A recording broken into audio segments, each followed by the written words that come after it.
इस वक्त मैं एक ऐसे नेता का इंटरव्यू करने जा रहा हूं जिससे शायद मैं ये कह सकता हूं कि जम्मू कश्मीर यूटी की सरकार, उमर अब्दुल्ला सरकार सबसे ज़्यादा डरती है, सबसे ज़्यादा चिंता होती है उनको इस शख्स के स्टेटमेंट आने के बाद।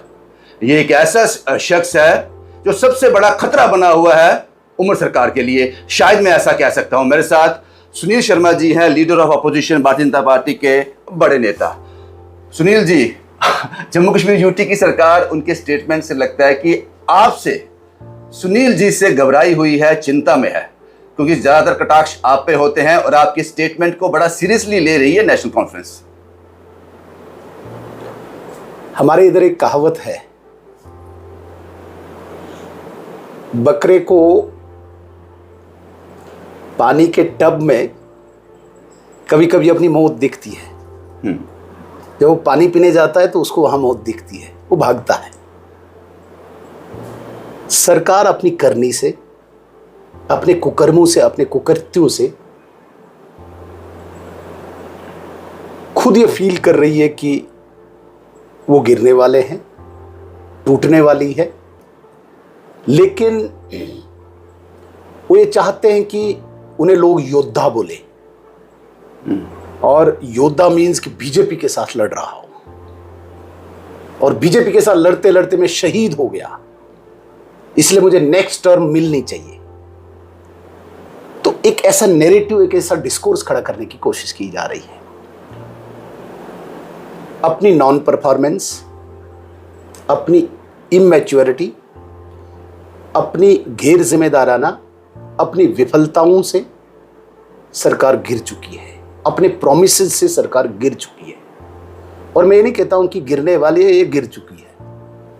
अपने अंदर ये झांक के देखे और इन्हें पता भी चला है, जो मैंने बकरे की मिसाल दी है।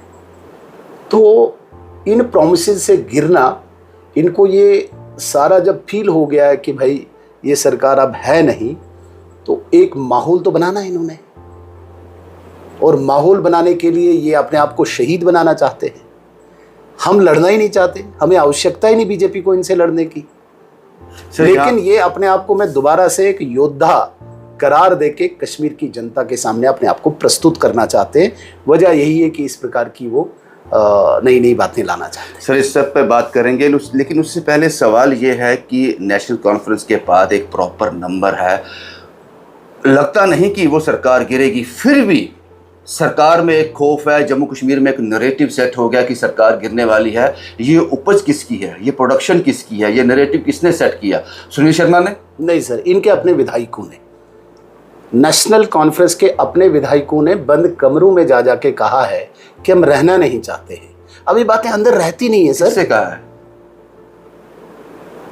मैं कहता हूं एक से नहीं, कईयों से। बीजेपी वालों से या नेशनल कॉन्फ्रेंस वालों से? देखिए, मुझसे भी कई लोग कहते हैं कि हम बिल्कुल इस सरकार में नहीं रहना चाहते हैं। ये जो कहते हैं ना 20 करोड़ रुपए, 30 करोड़ रुपया मुफ्त में इनके विधायक बिकने को तैयार हैं, हम खरीदने वाले नहीं है। मैंने पहले भी कहा है, एक बहुत बड़ी स्पीच में कहा, बड़ी जिम्मेदारी के साथ कहता हूँ रविंदर जी, क्योंकि आप ऐसे स्टेटमेंट लेते नहीं हैं, मैं बड़ी जिम्मेदारी के साथ कहता हूँ, भारतीय जनता पार्टी कतई भी किसी भी कीमत पे खरीदने को तैयार नहीं। और जिस प्रकार से ये कहते हैं 20 करोड़, 30 करोड़, और 30 करोड़ के साथ साथ ये कहते हैं कि स्टेटहुड मिलेगा, लगता है उमर साहब माल बहुत आ गया है। अब करोड़ों की बात हो रही है, माल बहुत आ गया है सरकार में पौने 2 साल में ही।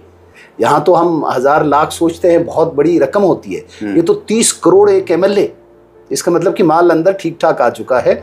मैं अभी भी कहता हूँ, कश्मीर की जनता जागो, जिस व्यक्ति को आप फरिश्ता मानते हो, आज उसके पास ठीक ठाक माल आ चुका है, इसलिए करोड़ों की बात करता है। दूसरी बात मैं कहना चाहता हूँ, इतनी इमैच्योरिटी और इतनी गैर जिम्मेदाराना बात, स्टेटहुड कोई करियाना दुकान पे मिलता है? पहले तो हमारे पास कोई इस प्रकार का ओहदेदार जम्मू कश्मीर में नहीं है जो सुप्रीम कोर्ट में वकील भी हैं। इसको हम कंडम करते हैं और हम घसीटेंगे कोर्ट तक, ये अलग लड़ाई है।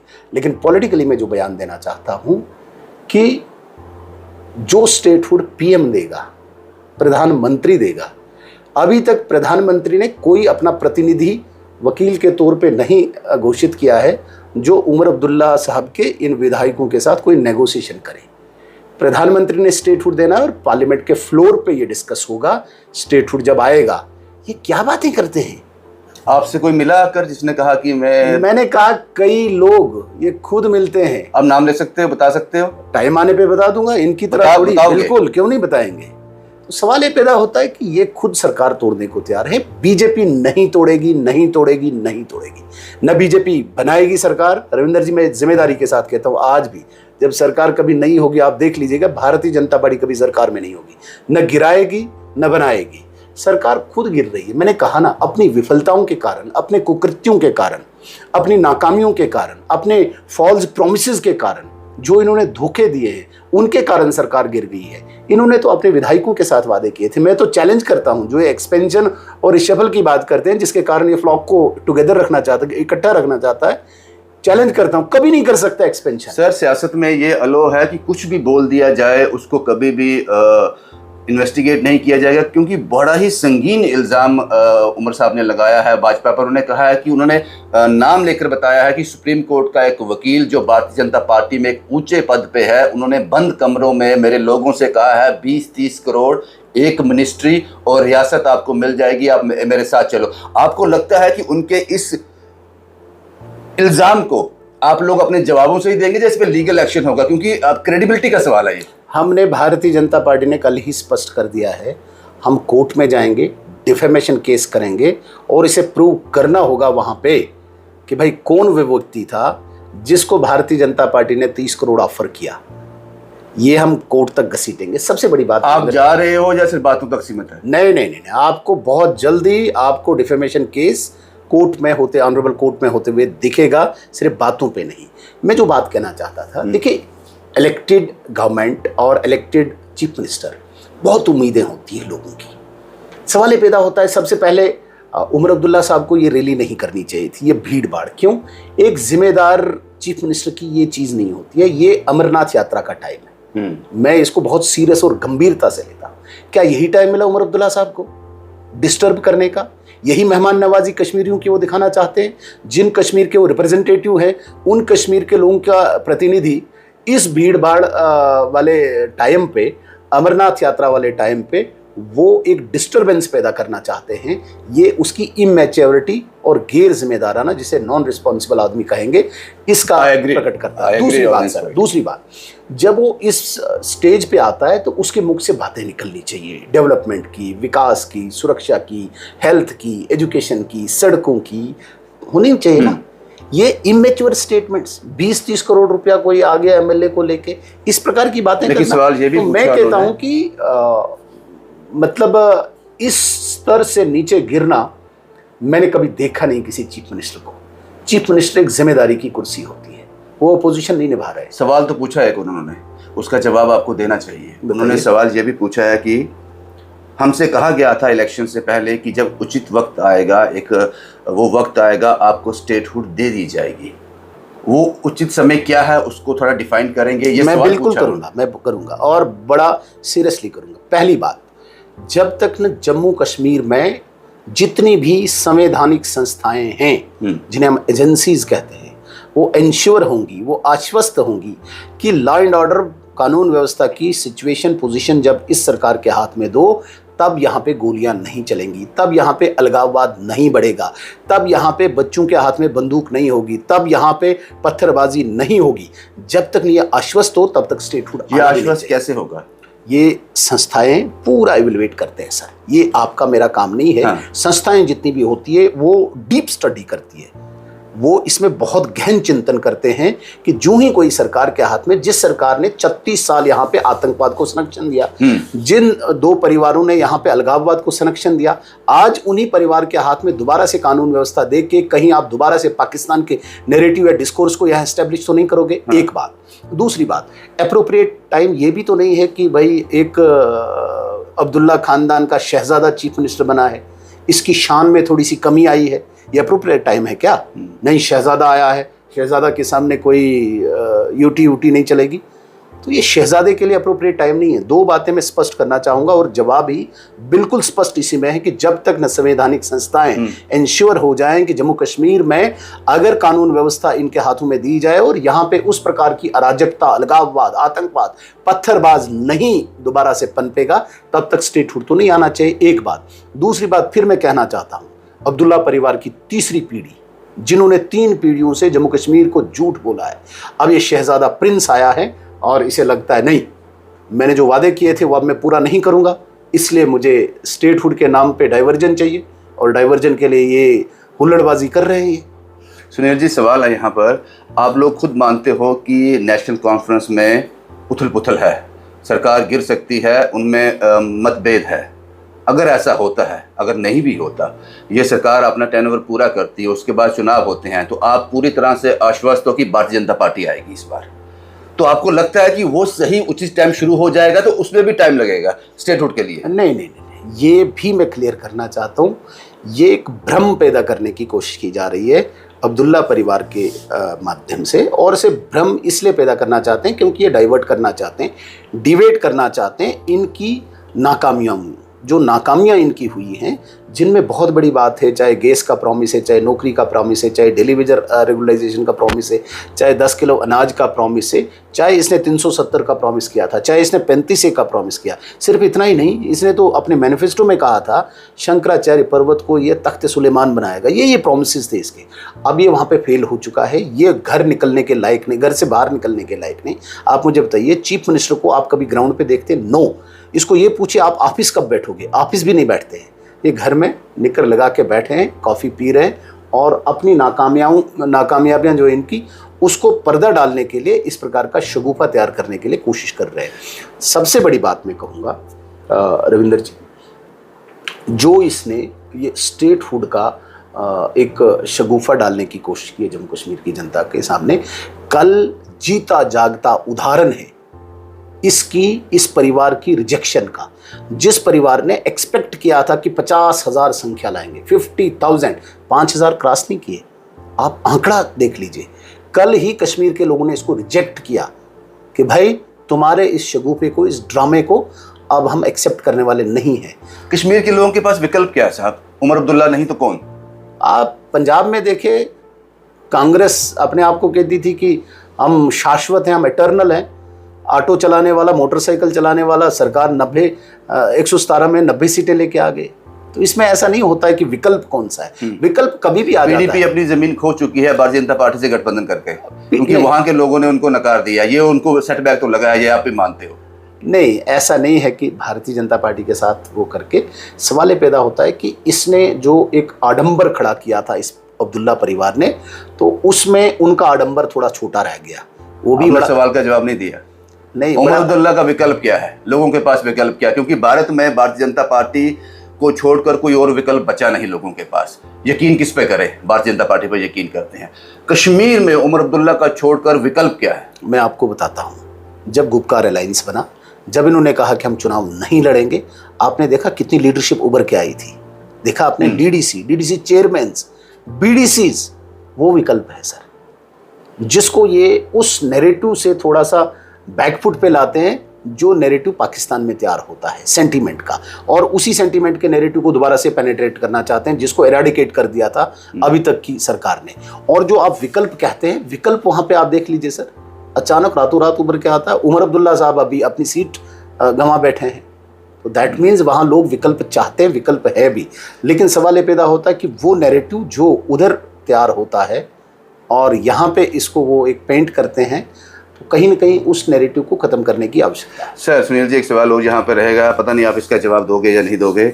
आपको लगता है कि हाथी के दांत दिखाने के और होते हैं, खाने के और होते हैं? भारतीय जनता पार्टी और नेशनल कॉन्फ्रेंस जो कैमरे के सामने होते हैं, कैमरे के पीछे कुछ और है। क्योंकि जो किताब का मसला आया था, इससे बड़ा भारतीय जनता पार्टी ने जोर शोर से उठाया था, और बड़ा जेन्युइन वो इशू था। ये लोग स्टेट मांगते हैं, इस तरह की किताबों को स्कूलों तक पहुंचाना, लाइब्रेरी तक पहुंचाना, लेकिन वो मसला डाइल्यूट हो गया। भारतीय जनता पार्टी ने जिस जोर से वो आवाज उठाई थी, वो आवाज धीमी हो गई। नहीं सर, नहीं रविंदर जी, हो गई है? नहीं रविंदर जी, बिल्कुल नहीं, किसी कीमत पे भी नहीं। आप देख लीजिए, ये जो हमने आवाज उठाई है, हम अभी संतुष्ट हैं कि एजेंसीज ने इमीडिएट जो एक्शन किया है। अभी नोएडा में परसों, काफी है सर?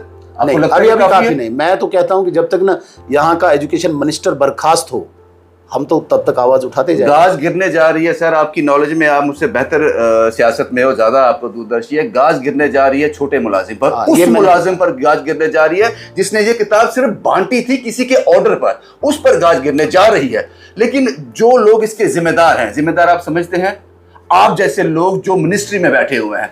रविंदर जी, मैंने उस दिन भी कहा और रोज कह रहा हूं कि एक लोअर ऑफिशियल को आप सस्पेंड करके इसको मतलब आईवाश नहीं कर सकते हो, इसको आप पल्ला नहीं झाड़ सकते हो इससे, क्योंकि ये जिम्मेदारी सरकार की है। हाँ। और कोई भी इस प्रकार का कृत्य जो होता है, अगर यहाँ पे पेपर लीक हुआ तो धर्मेंद्र प्रधान जी का आप रिजाइन मांग रहे हैं, वहां पे तो किसी सस्पेंड तो नहीं किया किसी लोअर ऑफिशियल को। हाँ। नहीं किया ना, वहां पे धर्मेंद्र प्रधान जी को रिजाइन मांग रहे हैं। भाई यहाँ पे क्यों नहीं, यहाँ पे क्यों बर्खास्त नहीं करोगे आप? वही लोग रिजाइन मांग रहे हैं जो लोग यहाँ पे बैठे हुए हैं और एक जूनियर असिस्टेंट को सस्पेंड करने पे अपनी सफलता पर ताली बजा रहे हैं। बिल्कुल गलत है और भारतीय जनता पार्टी जिम्मेदार ठहराती है सरकार को। सरकार में जो बैठे लोग हैं, इवन हायर ऑफिसर्स भी इसमें इन्वॉल्व हैं और मिनिस्टर तक ये जाना चाहिए। कुछ लोगों ने मुझसे कहा, जब मैंने कहा कि 1-2 दिन में मैं सुनील जी का इंटरव्यू करने जा रहा हूं, उन्होंने हाथ जोड़कर कहा, सर हमने सिर्फ ऑर्डर पर ये किताबें बांटी हैं, हमारा इसमें कोई, लेकिन हम पर गाज गिरने वाली है। इसमें इन्वेस्टिगेशन जब तक पूरी होगी,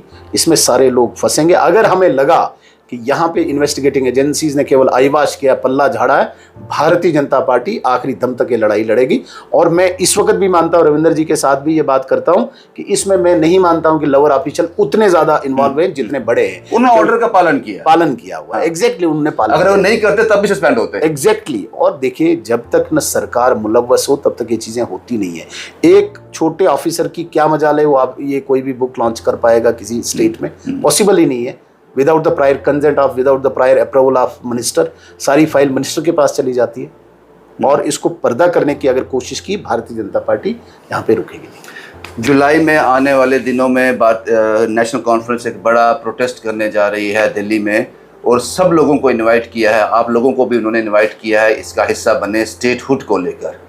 क्या देखते हैं आप, किस तरह से सोचते हैं? आपको इनवाइट करना ये सियासत का कौन सा चैप्टर है? देखिए, मैं फिर कहूँगा कि जितनी भी इनकी विफलताएं हैं उनको छुपाने के लिए, डाइवर्जन के लिए दिल्ली जा रहे हैं और एक योद्धा बनने की वही कोशिश कर रहा है। लेकिन भारतीय जनता पार्टी उन विफलताओं को लोगों के सामने लाने के लिए उसी दिन प्रोटेस्ट करेगी। सेक्रेटरीट घेराव का हमने आंदोलन छेड़ दिया है, मास मूवमेंट बनाएंगे जिसमें लगभग 25,000 जो आउटसोर्स जो जॉब्स हैं, जो इन्होंने अपने रिश्तेदारों और अपने वर्करों को बांटी है, उसके विरुद्ध करेगी। यहाँ पे माइनिंग में, यहाँ पे पीडब्ल्यूडी में, यहाँ पे एग्रीकल्चर में, यहाँ पे आरडीडी में, यहाँ पे हेल्थ में, यहाँ पे एजुकेशन में, यहाँ पे रेवेन्यू में जो करप्शन है, विद प्रूफ्स लेके करप्शन के अगेंस्ट हम यहाँ पे लड़ाई छेड़ देंगे। यहाँ पे ट्रांसफर इंडस्ट्री जो खोल दी है उसके विरुद्ध लड़ाई छेड़ देंगे और वो आंदोलन हम ठीक उसी दिन करेंगे।